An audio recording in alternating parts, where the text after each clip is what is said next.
Hey everyone, SPRO Pro Mike McClelland here talking SPRO Rkcrawlers, and you know, this bait's been out for 5 or 6 years now, and it is one of those baits that I mean, it started from a conception back in like 2013 or 14, and finally in about 2016 I convinced SPRO that it was still a hot market. It was a bait that we needed, you know, for the Ozarks basically, and some of the Midwest, and man, it's taken off. I mean, the SPRO Rkcrawler was basically, I mean, we threw a lot of different baits growing up on Table Rock, Lake of the Ozarks, that I wanted to kind of mesh into one, and we hit it when we built this Rkcrawler. I mean, we've got a bait now that will dive 9 to 14 foot deep, depending on, you know, what line size you put it on. I mean, I typically throw it on Sunline FC crank, start off with 8 when I want to get it to its deepest level. I mean, there's days I might throw it on 14 if I want to, you know, keep the bait a little bit shallower. But Rkcrawler will definitely reach those depths. Casts tremendously well.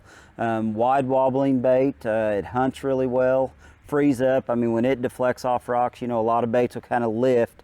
I mean, this bait hits and it will hunt one way or the other. So those are some of the key features. The bait's fairly buoyant, so definitely works around grass as well. I caught him at Lake St. Clair just a month ago, and caught them all in isolated grass patches. Just burn the bait down to the grass patch. They'd either get it when, you know, it hit the grass patch or when I snapped it out. But just one of those baits. You don't want to overpower it. I mean, typically throw it on, you know, a medium action, a 7-foot rod, a 5-to-1 gear ratio reel early in the spring, 6-3, 6-8 to 1, you know, as the summer progresses or as it warms up, you know, getting into that closer to the spawn period. But, you know, when it comes to colors, I mean, I believe we have like 27, maybe 30 colors available in the Rkcrawler right now.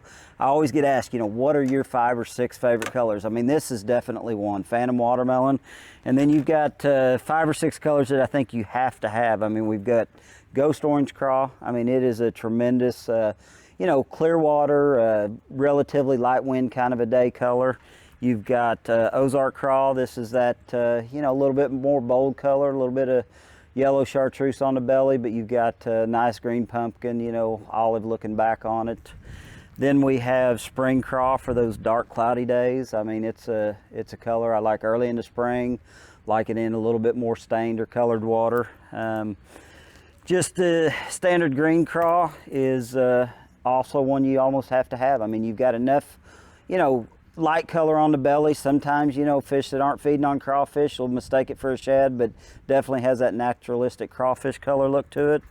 And then one that you cannot be without, especially in the spring, is just red craw. I mean, red craw is a color that it seems like across the country. I mean, clear water, dirty water, it doesn't matter where you go, red craw will get it done. And then my day in, day out, #1 go-to, don't matter where I'm at, what I'm doing, Phantom Green is RK55 that I'm going to have tied on every day when I hit the water when I think I can catch them on a Rkcrawler. So be sure to check out the whole series.